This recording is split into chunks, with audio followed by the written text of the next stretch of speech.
O Amante de Lady Chatterley, de J.A. Lawrence. O Amante de Lady Chatterley é um romance inglês que, por ironia, só foi publicado pela primeira vez, não na Inglaterra, mas na França, em 1928. Por causa das obras anteriores, algumas das obras anteriores do seu autor, J.A. Lawrence, ele havia adquirido uma reputação de um escritor pornográfico, de um escritor obsceno, e assim ele não pôde publicar esse romance na Inglaterra, né, na sua terra natal. E como Lawrence tinha problemas de saúde, ele era tuberculoso, eu não sei se ele chegou a ver, eu acredito que não, a primeira edição inglesa do seu romance, porque ele vai morrer em 1935. O Amante de Lady Chatterley é um romance que a sua própria história de publicação já é um romance. Como eu disse, ele foi publicado pela primeira vez na França, em 1928. E as suas publicações e tentativas de publicações em outros países já formam um romance. Na década de 60, quando se publicou O Amante de Lady Chatterley nos Estados Unidos, o livro sofreu um processo, os seus exemplares foram recolhidos e o romance foi a banco dos réus.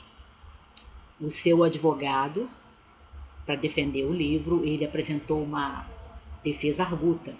Ele observou que O Amante de Lady Chatterley tem 300 páginas e apenas 30 que tratam de assunto sexual. As outras 270, o Lawrence retrata a sociedade da época, a sociedade inglesa da década de 20, faz críticas à luta de classes, aos conflitos entre as classes sociais na Inglaterra, aquele sistema quase que de castas, né? Muito perceptível na sociedade inglesa, faz críticas ao modo de vida e à própria mentalidade, muitas vezes mesquinha, né? Na visão do Lawrence, na crítica dele, através dos olhos dele, dos personagens dele no livro, tanto da classe trabalhadora quanto das classes ditas superiores. O Lawrence não endeusa nenhuma classe, ele não transforma nenhuma classe em herói ou heroína do seu livro. Tanto a classe trabalhadora, quanto a classe dos nobres, quanto a classe dos intelectuais, a que pertence o marido da heroína, são vítimas, vamos dizer assim, da sua ironia e da sua crítica, às vezes, mordaz. Então, o romance, como diz o advogado, trata de sexo em 30 páginas e tem 300.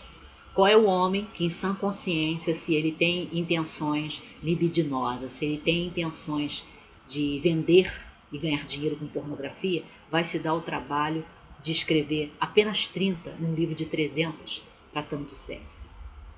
O livro foi absolvido, né? E aí foi possível, na década de 70, você conseguir comprar O Amante de Lady Chatterley nos Estados Unidos.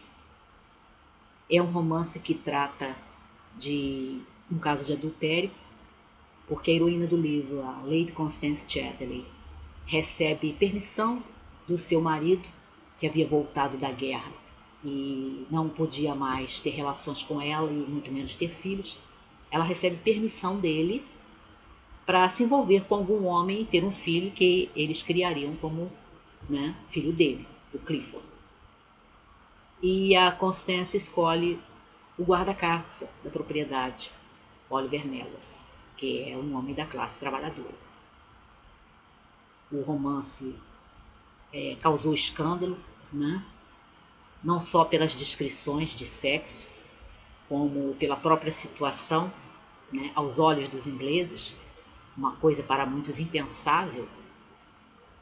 Mas, como disse o crítico Otto Maria Carpo, depois do Lawrence, depois da obra do Lawrence, depois de O Amante de Lady Chatterley, você tem um antes e depois na literatura inglesa.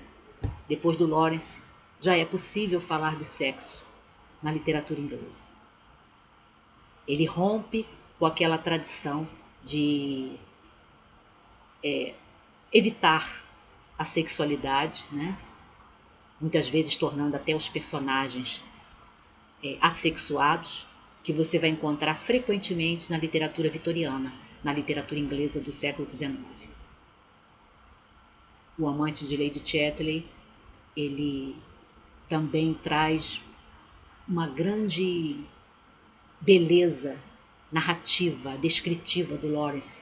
Eu não conheço nenhum outro escritor inglês que seja capaz de nos transportar para aquele ambiente da natureza, descrevendo o aveludado das pétalas das rosas, descrevendo o perfume das flores, a visão de folhas de uma árvore tocada pelo sol ou pelo vento. Eu não conheço nenhum outro escritor inglês que tenha essa capacidade de nos envolver e nos colocar dentro de um cenário da natureza, né?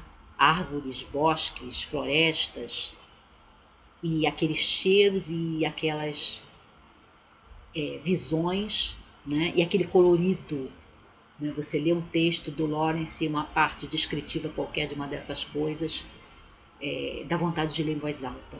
É muito bonito, muito bem descrito.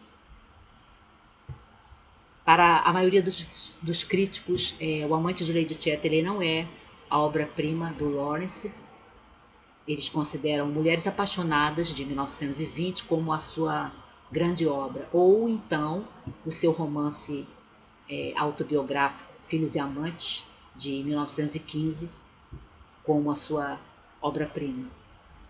Eu particularmente gosto muito de O Amante de Lady Chatterley. Foi o romance que praticamente me apresentou ao Lawrence. Eu li outros, mas esse continua favorito.